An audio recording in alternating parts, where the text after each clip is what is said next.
All right.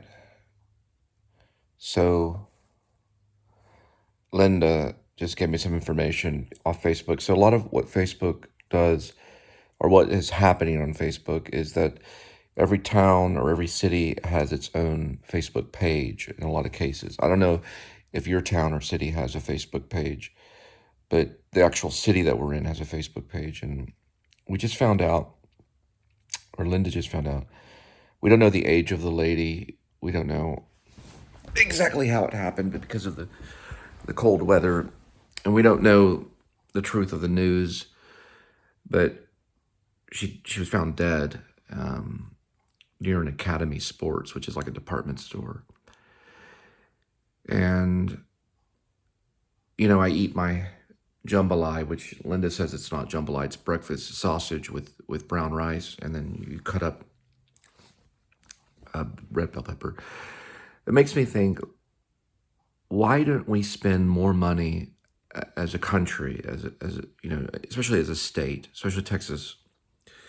Texas is an extreme weather state, but why don't we spend more money on helping protect the longevity of the homeless? Now, as Christians, we all understand our home is in heaven. That this real estate here doesn't bother us. We're not after Jerusalem. We're not after any country. We're not after any land. We just can't wait till we get to our real home, which is with our Messiah and Jesus Christ and in heaven, which is our true spiritual real estate goes to the skies. And I'm not talking about sky real estate, because they have that in New York. And also going to New York, and I always talk about this, New York has so much office space because of remote work. They could turn a lot of that into shelters, helping people, or lowering the rent for New York City. I watch a lot of Cash Jordan, which he deals with real estate. But why do we not in every city have a giant gymnasium for a warming station? Now, this happened 2 years ago when the big storm came through in February. It happened right after January. And why we don't spend more money on protecting ourselves from cold environment? It'll be states like Texas, even Florida can get cold. It usually doesn't, though, but it can. Texas does get cold, especially the panhandle. You get -20 in the panhandle. Maine gets very cold. I lived in Maine, and when I arrived there, and I guess I'll just go and tell you the whole story. When I arrived there, I had nothing. After my second marriage. No, I'm sorry. It was my first marriage. Sorry, my first marriage. My first official marriage. Let's just put it that way. I've been with, I'm not going to tell you how many women. If you read Chin, which is one of my books, you'll get an idea. But my first marriage failed. I was living where I was, and then I moved camp to the coldest part of town, or the coldest part of the nation, which is Maine, which is right near the border of Canada. You know, it's not too far from Canada. And it gets extremely cold in Maine. It can get up to -20 in Maine. And everyone watches out for one another there. Everyone knows each other in these small parishes, in these small towns. But Texas can be sloppy about that. And the lady was found dead. We don't know. What time did they find her dead? Did it say on Facebook? Yeah. What time did they find her dead? No, I don't know what time it was. But what time did you get the news? I don't know. I don't feel good, and I've been trying to lay down, and then now it's just loud. I briefly read this article, okay? Okay, I'm trying to deal with it. So we're by Academy, the sports. Academy Sports, okay. There's also a road called Academy too, but that's a new area, a new neighborhood. Okay. No, I don't think it had a time, and I can't find it on the news. Okay. This is just what somebody else had said. Somebody said that, okay. Like I said, regardless of the truth, if it's Facebook rumor or if it's true, you know, there's first responders and things like that. There's people that look. But what I'm trying to say is, why don't we in these cold states, in these cold areas, Texas, can be cold. New Mexico can be very cold. Oklahoma can be very freezing cold. All of those states, all the way going to California, even parts of California, Northern California, can be extremely cold. In those cities that can get affected by very low weather, why don't we have special task force of first responders that will not only, their job will be to find these people that hide and try to get through it. Now, some of them can. I'll tell you a story. In Maine, before I left, there was a guy they found. He had done it 20 winters. He lived underground in his own little cave. He built a cave, and he used blankets, and he used sleeping bags and all this stuff, and he stole from camps. I think when they finally found him after 20 years of doing this, I don't know his name, he's famous, it made national news. They charged him with over 1,000 crimes, okay? Well, 1,000 thefts, not 1,000 crimes, but 1,000 thefts. And he, the judge, because he had a mental problem and he was a recluse. And the judge put him on probation to make sure that he didn't go off in the wilderness and try to do that again. And they freed him. Now, he stole a bunch of propane. He lived underground for like 20 winters, living with propane tanks and sleeping bags and stealing from camps. And he was a recluse. He did it for 20 years. And what the judge did to him is they said, we're going to free you back into society, but we're going to make sure that you don't go try to do that again. So they have social workers that work with it. That's what I'm saying, is we need community of people to get together to work with these types, have a special task force.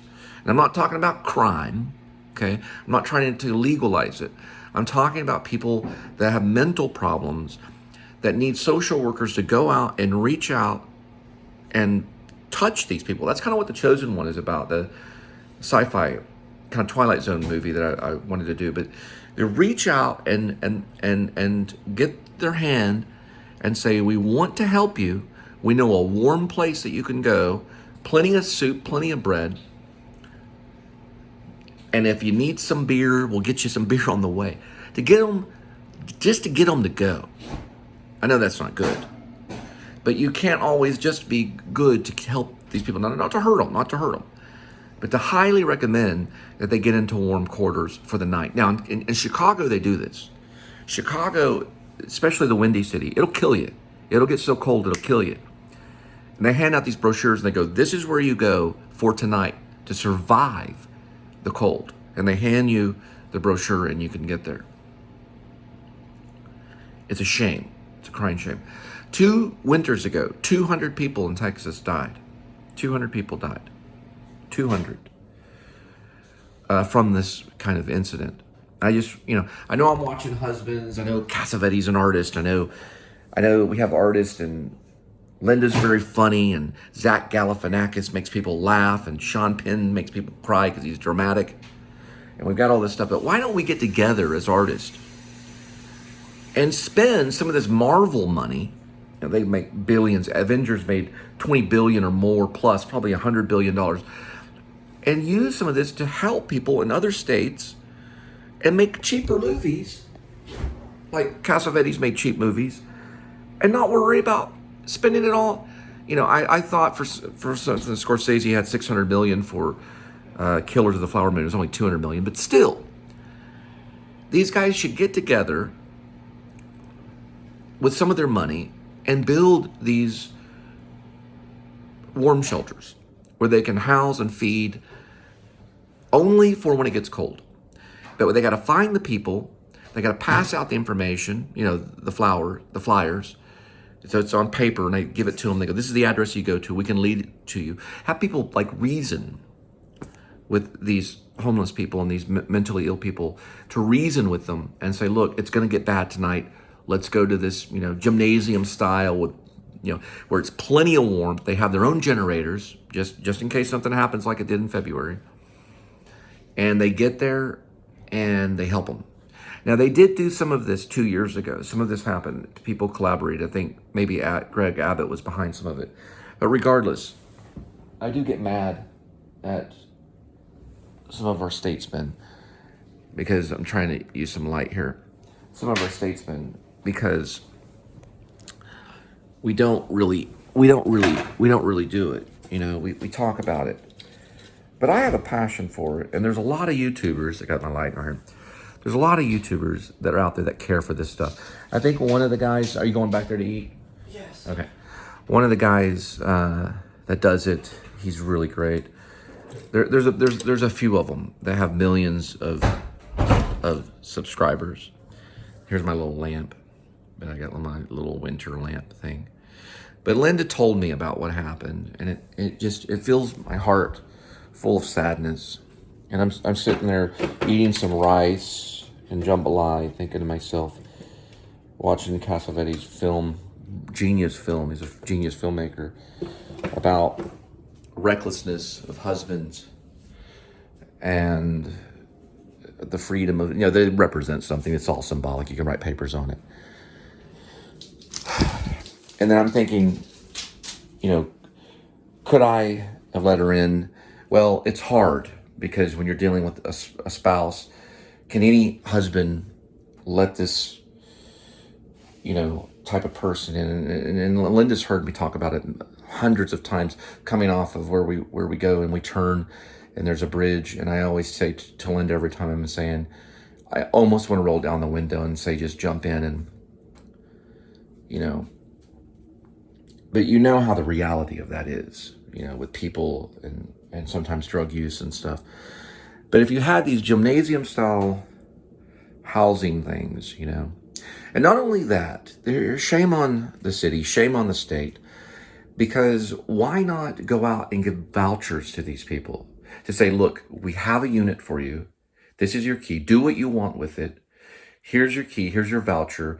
You're free to stay there, and then report to this company every 6 months, send in and tell us how you're doing financially, so that they are, if they do get back on their feet and they're like, well, since you let me have this housing unit or this little unit, after 6 months goes by, then that person starts making $300,000 a year or something. And they find out about it and they're like, okay, now we're going to reserve that for another one. And obviously they would move out on their own.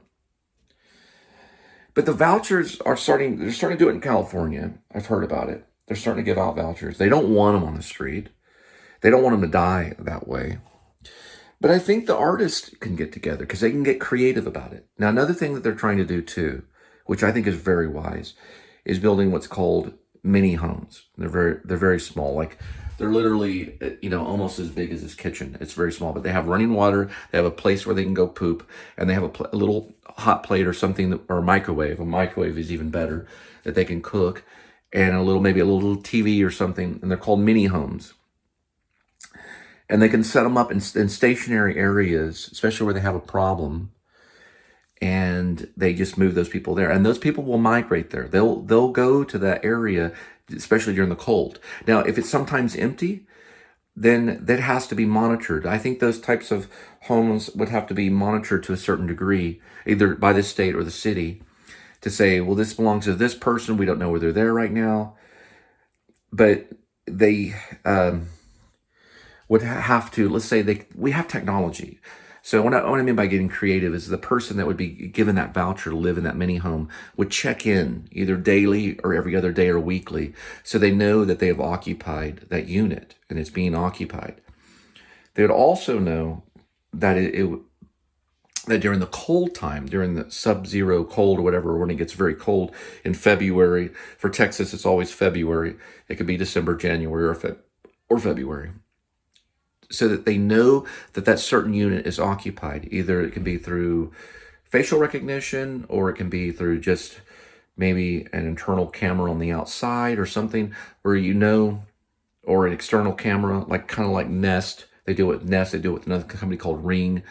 They have different types of things to monitor that person, because the lady was supposedly found dead in an alleyway or something like that near an Academy Sports. So it's very, very sad. It's a sad situation. So what I'm saying is that if we built these mini homes, or we had these kind of things where they could check in and we knew they were there during the cold, if they were absent, then we would know to go look for them.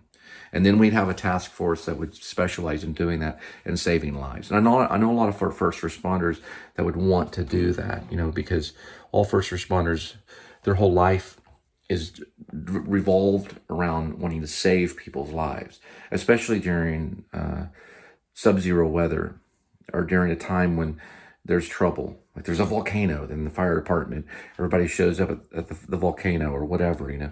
The fires in California, the fire department shows up to help deal with that. There's all kinds of issues that can happen. Cold weather, we should have a cold weather department that go and search out people, and they probably do. So I don't hear about it on the news, but then I hear about this on Facebook, and I'm like, a shame. Now here's the thing last thing I want to say. We don't know the validity of, or the truth of the news, but it's still good to prepare. So we don't know for sure, but supposedly a lady was found dead in our area, not too far from what's known as an Academy of Sports. And I think that the city and the state can work harder at searching out ways to get people off the street during cold time and house them. And as artists and as movie stars or filmmakers, there's a big Christian movie star, Christian uprising of movies in Hollywood. Why would they not devote all their money and all their time, cheapen the way they make the movies, not make them look cheap, but use some of the money to open some things that can help save lives and make people's lives more comfortable. Okay, that's 17 minutes on it, so I'll be sending that up too. It just gets to me. It gets to me kind of, you know. Anyway, turn that off. I gotta watch the rest of Cassavetes' Husband because I'm trying to educate myself in cinema, so I'm watching that right now.